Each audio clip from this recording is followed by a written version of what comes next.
May apela ang isang bagong dating sa Manitoba matapos mauwi sa ICU ang mister niya. May report si Teresa Redula. Talaga yung makita mo po yung asawa ko na wala na po yung bang may tubo na po and then nakalaylay na po yung kamay niya. Hindi ko na po talaga lamang gagawin ko nun kaya nagpe-pray lang ako, Lord, huwag mong kukunin ang asawa ko. 4 na buwan pa lamang sa Canada ang pamilya ni Jenky Kayaban.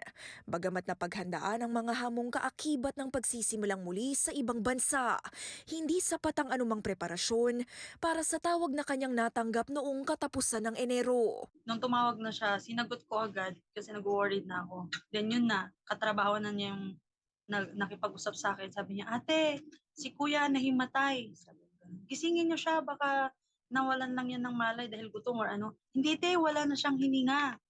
Sabi po niyang ganun sa akin. Ay hindi, sabi ko sa kanya, gisingin niyo yan. Sabi ko. And then pinapakita na po sa akin yung video na sini-CPR na po yung asawa ko ng kasama niya. And then mas lalo po akong kinabahan kasi iba na po kasi yung ginagawa sa kanya. Talaga pong para na rin po akong binagsakan na po ako ng langit at lupa nung time po na yun. Nang makausap ang doktor sa ospital, Inamin po sa akin na your husband was dead for almost 20 minutes.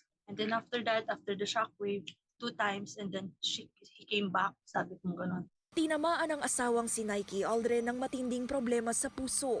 Dahilan kung bakit siya ngayon nasa ICU. Parehong work permit holder ang mag-asawa. At ani Jenky, kapag walang trabaho, wala ring matatanggap na sweldo. Masasabi ko pong medyo tagilid po kasi wala naman po ako, hindi naman po full ang makukuha ko ng sweldo. Wala akong sweldo and then yun nga po yung asawa ko wala din. Totally po na wala po talagang sahod na kukuha. Kasalukuyang bumubuti ang kalagayan ni Nike Aldrin, pero hindi pa tapos ang kanilang laban. Mag-undergone na po siya ng open heart surgery po. Papalitan po yung valve po mismo ng heart niya. Sinabi po na mechanical valve po ang ilalagay po sa kanya para po mas longer po kasi daw po yung lifespan. Yung pong GoFundMe, tsaka yung mga iba rin pong donation sa amin is tinatago po namin yun para po sa future na gamot ng asawa ko kasi po after po daw ng surgery, may lifetime medications po daw ang asawa ko which po is mahal po yung gamot na yun. Mahigit $6,000 na ang nagbigay ng donasyon kay Jenky. Malaking tulong para mairaos ang pang-araw-araw na gastusin niya at mga anak. Laking pasalamat ng pamilya Kayaban sa komunidad na walang alinlangang nagabot ng tulong sa anumang paraan.